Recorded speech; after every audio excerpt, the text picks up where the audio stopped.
Hi guys, welcome back to my channel. Hope you're all doing great.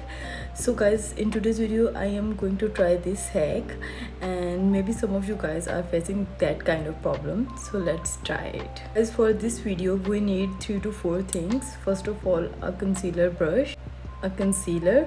I'm using elf concealer, Maybelline Fit Me loose finishing powder, and a tissue paper.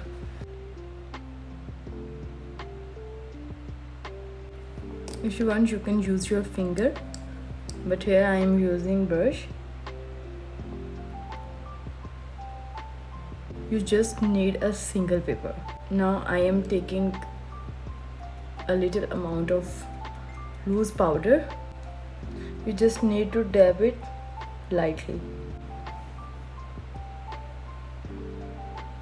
By the way, it looks amazing guys. So guys, you need to try it and let me know in the comments is it works for you or not. Don't forget to like this video and don't forget to subscribe my channel. Bye guys, see you in the next one.